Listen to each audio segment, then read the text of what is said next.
Okay, felt like it was a productive bye week. Couple of practices, emphasizing some things and getting ready for Penn State. At the same time, taking some blows off the body, a little time away. Some recruiting on the weekend. We did go yesterday, pretty good. That's a little bit different than maybe a normal Sunday because of the bye week, and now we're into a normal week where we're back going tomorrow. I give some credit to these guys in regards to. I thought they practiced with enthusiastic energy. Sometimes that's created because everybody's getting reps during the bye, and some of the younger guys that have continued to grow, get turns. That was good. This Saturday, we will recognize our seniors because it is the last time they're going to run out Spartan Stadium. And so having that take place, I think, adds emphasis to the preparation, to the group, want to send these guys out on the right note. But we will be celebrating those guys this Saturday before the game. Quick, again, as we looked back on the last time we lined up against Minnesota, first half, Alessio, obviously the sacks caught up to us. A couple of them schematically we didn't recognize or have the correct adjustment, but ultimately we lost some one-on-ones and one there. I do think the halftime adjustments offensively were sound, solid. Bullard making a play early in the half gave us some momentum back. Overall, I thought Alessio played tough, stood in there, made a few throws under duress. But there were still some things to clean up. We got to do a better job in the red zone a couple of times down there, settling for field goals, and then obviously we're going to make some field goals too. Defensively, there's a long stretch of that game. We're playing at a high level, tackling well in the right gaps. We just got to be able to finish well. And then you look at the last 2-minute drive, and then into overtime, giving up 2 scores there. Got out of some technique that turned into some penalties that helped them. But there was a lot of good football on the defensive side. We just got to find a way to finish better. Hoping to have a couple of guys back on the injury front, and Mekhi Frazier, McCray, both those guys have practiced now. Optimistic for their availability this weekend. Ruquan Buckley the same way. So hoping to get those guys back this Saturday. And then you move forward to a good, talented football team in Penn State. You look at them on tape, their talent jumps off the screen. I mean, from all phases, offense, defense, got some talent, the line of scrimmage, front 7 defensively, active, good again on pass defense. Offensively, they challenge you schematically. They throw a lot at you. And, you call it some similarities, but these guys' last 6 games, 5 out of the 6 is 1-score games. They are right there, especially this last Saturday. And we know how good Indiana is for them to come down to the wire like that and that dramatic catch in the end zone. So we know what's headed into here is a good competitive team that's talented, that we're looking forward to that challenge on Saturday. Questions? Jonathan, I was wondering at the quarterback position after Minnesota, you said, you weren't committed to a starter. Is it going to be Alessio or Aiden, or is that still true? Similar. We're going to let that continue to go through the week. Again, both those guys' skill sets present some positive things, so we're going to let that play out again this week. I'm wondering, when you did get through the bye week and everything, and you got a chance to see some of the young guys that got to play on the offensive line, how did you feel like they did in terms of some of the adjustments they made in game in particular, and just overall performance? Yeah, the adjustments and just a clearer communication. We had a couple snaps where actually they're being too aggressive and they missed their block because they're kind of trying to be knocking the guy out way off the ball, and we just whiff. Again, schematics, the type of scheme we chose in the second half versus the first half in regards to the protection calls we're making, there were some better choices there. And so all of that built into, I think, a better second half. Jonathan, could you use 2 quarterbacks with certain packages, or do you believe there's a quarterback and then there's a backup? Yeah, I think that's not outside of the consideration because, Aiden's skill set in a package and Alessio's in a package, that's not outside our thinking. We haven't decided on that. I do like the idea of a guy getting a chance to go out there and find some rhythm, and sometimes that takes multiple series in a row, but it's all on the table right now. And when you find teams like we saw with Indiana and Oregon that make those big rushes at the end, or teams that have games and then they slip away, is that talent, or is that more of a mindset and the habit of winning? Yeah, I think it's all of it. There's the capability to focus, concentrate, trust your technique when the game's on the line at the end of it, and some of that is the talent that you have. Credit to Indiana for finishing the way they did. That was that long drive, and really starts going backwards. So there's both, a mindset and some talent there. To Jack's question about the quarterback situation, could you ever use 2-in-1 drive, like Aiden in the red zone sort of thing in certain scenarios? Would you go to that extent? Have you ever done that before, and would you consider that sort of thing? Well, that's a consideration because, like you said, both guys' skill sets. You could use that whether, I don't know if it's multiple plays in a row or if you got a quarterback going and then there's a particular play a guy comes in the game. People have seen it, both guys in the game at the same time. And so all of that is, a potential. We'll see what gives us the best chance on Saturday, though.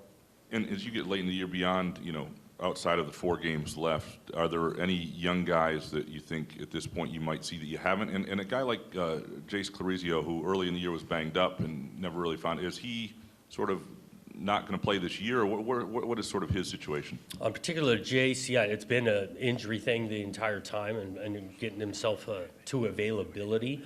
I think about some of the younger guys that have come along. I think about Charles Taplin, catches his first catch last week. You could see some more of him. Again, want to be right in regards to how much he's playing. He's a true freshman, redshirting, but now he's played in 1 game, so you can see him all 3. We've got a couple of guys like that have come along selectively, true freshmen that maybe have played a little bit, but also want to be doing right by them in regards to a redshirt. So there's a couple of Bryson Williams I think about has gotten some contribution. You might see him in another game here at the end. Jonathan, right here in the middle. This question is revolving on senior night. Are there any specific moments this season where you saw the impact of senior leadership on the younger players? Oh, yeah, without question. I think about some of those guys that are going to run out, Sam Edwards, Malik Spencer, Darius Snow, bringing younger guys along, especially even like motivation and practice. All 3 of those guys practice, whatever younger guy makes a mistake, hadn't gone his way, those guys are right there to help him bring along, point out how you can get it fixed, still supportive. We've got a lot of that in our culture right now. Jonathan, I'm curious, what do you want to see from your team in these next three games, just from like a bird's eye view of the total program? What do you want to see in these next 3? I want to see the continued competitive spirit they've had. I want to see us be able to finish at the end of the game. These guys are working so hard and put a lot into this thing. Yeah, I want to see the scoreboard being on the right side of it so we can go celebrate in a locker room. I feel like those guys deserve it because of the continued belief, competitive spirit, how hard they're playing, how much work they've put into it. I'd love to be able to, for them, to be able to celebrate at the end of the game. Is there any, Jonathan, I'm wondering, like, over the bye week, did you run with mostly the same blueprint, or like when it's getting late in the year and it's been sort of a tough year, was there anything you tried to tweak to try to just create a little spark or like keep heads up or anything a little different that way? Yeah, well, what was a little bit different, just the rep count, how many, right? You're going into week, whatever this is, game 10, and so the rep count was lighter than 5 weeks ago when we had our last week. We did blueprints similar Wednesday and Thursday. Wednesday focused on ourselves. Thursday focused on our, Penn State, the next opponent. The spark does come with the guys that don't get a lot of reps. They got to scrimmage a little bit on Wednesday. Spark came kind of from that. And then I know this is going a little bit back in time, but I'm wondering, we never got to ask you on the record about whether the Big Ten got you guys any feedback on the Michigan play, and I'm wondering also if there's any similar feedback requested with like the Minnesota touchdown where it appeared maybe he stepped out. Yep. Similar feedback in regards to you turn these things in for a deeper look in their interpretation. This particular one in Minnesota, I actually talked to Bill on the phone on it. Big picture or how he saw that call, 50-50, could go either way. The mechanic on how it was then operated after the call was made, they want to do that better. How about the Michigan one with Malcolm? I know this is a while ago now. Mm-hmm. Did they kick back to you guys? Yeah, they saw it. Could have been a different outcome, different call. And again, I'm not here to chuck these guys on the bus and the efficient thing. This thing ain't simple. These are bang plays. These are 300-pound athletes flying around. There's 22 of them. At the same time, getting those things right make a difference in games. So, but the protocol in regards to, after the game, you turn it in, what you see there, and we're trying to learn at the same time. They anticipated a guy being offsides that on tape probably wasn't. Jonathan, when teams have crushing losses like yours did at Minnesota and like Penn State just did, sometimes that's a last gasp and it's a downward spiral. Other times it's it inspires them to see how close they really are. How do you make sure your group is the latter? Yeah, I think when you look at the history of what we've done the last 5, 6 weeks, I'd say the same for Penn State, of being able to line up and go the next time. You know, we say these words that we're focused on the process, not just focused on the results. And if it's truly you're focused on the process of work, appreciation, still enjoying, knowing how close you are, I think all that adds to motivation to line up again on Saturday, and I think both teams will. Two quick things.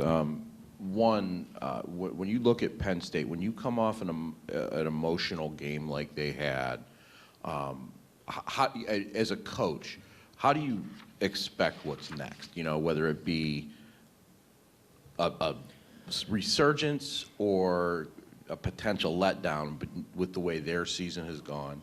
And the second question is, have you had anybody that has said they're shutting things down to enter the portal yet? Well, on the first part of that, like, I can't speak with deep knowledge of Penn State besides what I see on tape. And those guys are playing really hard. They're really talented. They challenge you schematically.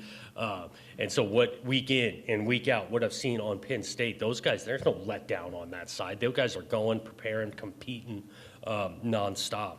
We haven't had the second part in regards to guys shutting it down. No, in regards to the focus, still wanting to contribute. Do we got some body blows? Some guys down, wish they could go, and on the injury side and all those things. Sure, we're in week 10, but we've had a lot of guys that are still giving 100% effort, all in.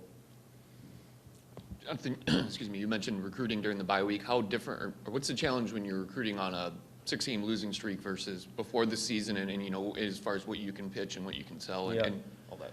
You know, you talk about it in the recruiting, there's challenges in what you're selling. Obviously, every recruiting is about opportunity and what you're coming into. We've got a lot of guys that we're recruiting that want to be on the field and want to compete right away, and there's that opportunity with that. Still reselling a vision of how we're establishing this thing, how we're going about it. And I think it's a part of recruiting, especially on the parent side, of talking about this ain't easy, right? This is Big Ten, top of the line football. That, you know, how are you going to operate when it doesn't go your way once in a while? And I think there's something to be said in how we're operating and still coaching and developing and all in on these players. Good. Thanks, guys. One quick more.